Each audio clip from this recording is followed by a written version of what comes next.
tried to spend the rest of their life trying to fix it. Great characters, right? Or the last sane man in the universe. Romo Lankin. Crowley.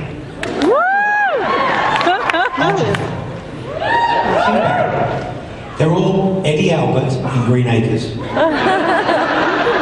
Everybody around him is insane, and he's going,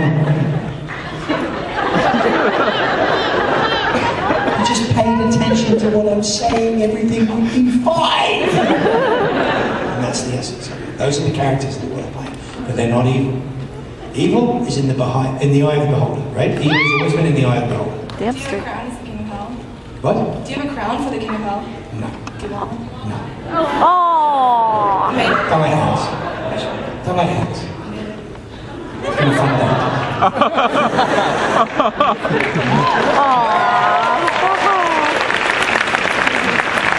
This is great stuff. I haven't smoked in 10 years. I need a cigarette now.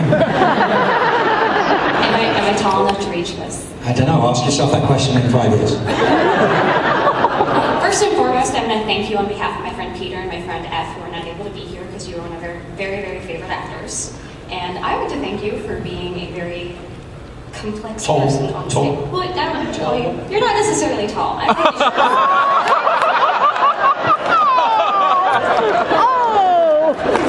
Tall. So thank you for being Badger, because that's one of my favorite, not villains.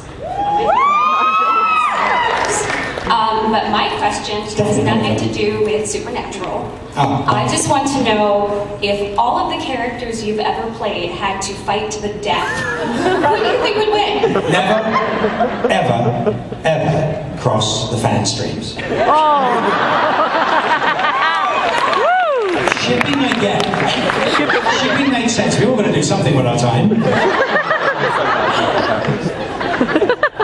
But you don't cross the fan streams. How hard was it to design the universe before you come in and you start screwing with it by putting other universes in it? There have been It's like a bad Star Trek episode.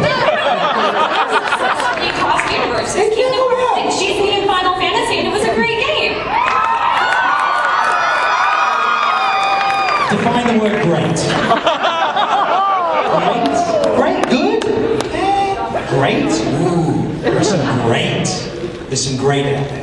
There's a lot of good, there's a lot of mediocre, there's not a lot of great. There's great. Battlestar is great, not because I'm in it, because it's great. It was great before I got there, right? Star Trek was great before I even watched it. But there are so many things that are great, you know? We don't mess with that. It's like going, you are such a wonderful gymnast, we've decided you need to do this underwater. Already, didn't I? You don't cross the fan streams. Then dare I mess with greatness and ask if I can have a hug? Of course. Aww. If you can reach.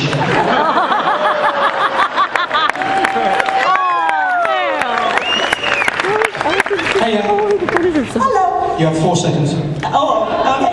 Well, first I want to say to everyone that he actually reads his tweets. He proved it this morning to me. So. I used to actually have to approve every person that followed me. I did it 60,000 times before I went, this is insane. And then I got verified and had a public account. And I read as many of my tweets as I can. I'll see it in a little while. No, I don't. I only say no when it's funny. I only say no when it's funny. Which one did I tweet you back? That's right, it's fantastic. See? I do respond. But you've got to be funny and witty and interesting. If you're saying, and then we go, you know what? There's a whole plethora of people writing stuff about like homophobic crap on the tweets. I'm like, what is wrong with you people? And it's like, I don't know what it is. It's people trying to get a rise out of people so they'll get a response. And I'm like, we don't do that. We don't do that, do we? Does anyone in this room do that? I don't think so. No. Right, I don't do that. Why the hell would you want to do that to me?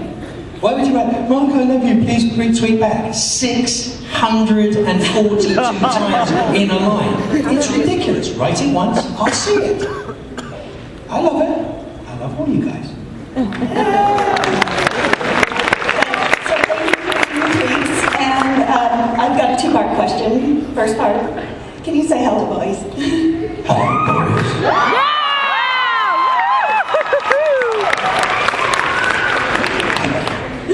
It changes, isn't it? It's like, hello, boys. Hello, boy. Hello, boy. Kevin. Alexa. Kevin. Okay, and the second part is... That wasn't very demanding, that's okay. You seem to do, I mean, obviously you've done so much sci-fi. Is there something about sci-fi, and not only you, but other actors, they Love? seem to... Yes. Yes. Of course. You know what it is? What? Imagination. Why do you love it? Why do we all love it? Why do we love sci-fi? The use of imagination. How many damn police procedurals can you watch? Unless they're in space. How many medical dramas can you watch? And well, House actually is a kind of exception to the rule there. But even then, that's a really hard way to make a TV show. 1 in 3, I'd say 1 in 3 episodes of House were brilliant. But you still have to make it procedural. It's hard to do in a normal sense. We, as lovers of sci-fi and makers of sci-fi and creators of sci-fi, as we all are, right? Ron Moore, Joss Whedon, David Icke, all the people I've ever worked with, Michelangelo, all the people I know, all these amazing people, Harvey Griswold, Mark Switch, everybody I've ever worked with, we're all the same. We're all just fans and geeks that got a decent job. We managed to get them to pay us to do something we were doing for free, doodling on our books and creating comics and whatever. Now they pay us to do it. It's amazing. But the thing is, it's about the imagination. The story's about imagination and endeavors of the heart, and they're bigger and more romantic and more interesting than I woke up in the morning and went over there and shot somebody. We want to know, but in which dimension? And why? You know? Remember the X-Files, right? It was a wonderful comedy part. One of my favourite episodes ever is Monday. Right, the one, I was talking to Mitch Blakey the other day, and he was like, I was like, that is a brilliant episode, where Darren Burroughs gets up every day and relives the same event, where he straps a bomb to himself and goes to the bank. But it's such a, but it's, yeah, of course, but we've all had, Kim's directed that episode, so Kim Manners directed that episode. But that's the stuff that you go, but what if? But when? But how? Why does it do that? And that's what we have to do. We have to do that with what we love. We have to promote what we love. We have to fight for what we love. You have to tell them what you like. You have to show them and vote with your money, with all the things that you do, little Kickstarter things here and there, supporting stuff, downloading stuff, making sure that the stuff that you love is made popular. Otherwise, they're going to serve to you what they want to serve to you, right? We have a duty to do that, for us, by us, really, You trying to tell me I'm done? 3 minutes? I go one more. Oh, sorry to let you guys down. No. I could do this all day. Yeah. Now, what better way to end the day? Okay, leave me. I owe you guys, okay? I will hug you all eventually. But I owe you, okay? Thank you. Well, first, just Fantastic. Ryan, I love you. Thank you. I am going to cross the fandom streams, but I'm the Princess of Magic, so I get to write girls if I want. There he goes. I would very much like to know, on the one hand you have Crowley, who is essentially the ultimate deal maker, and on the other hand you have Jim Sterling, who by the laws of the universe never loses. So I just would love to know what would happen if Crowley tried to make a deal with Sterling, if it would be unstoppable force meets an unmovable object situation. We kind of did that with Christian Kane's character, didn't we? He's a man who Elliot's a man who never loses a fight, and Sterling's a man who never loses.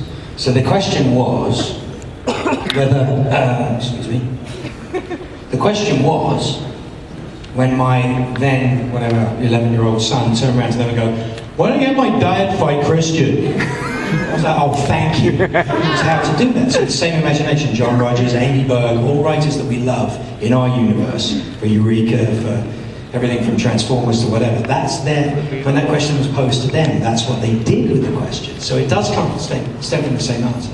But I'm going to give you the best answer that I can end this conversation sadly with, which is this, if that's what you want to see, write it.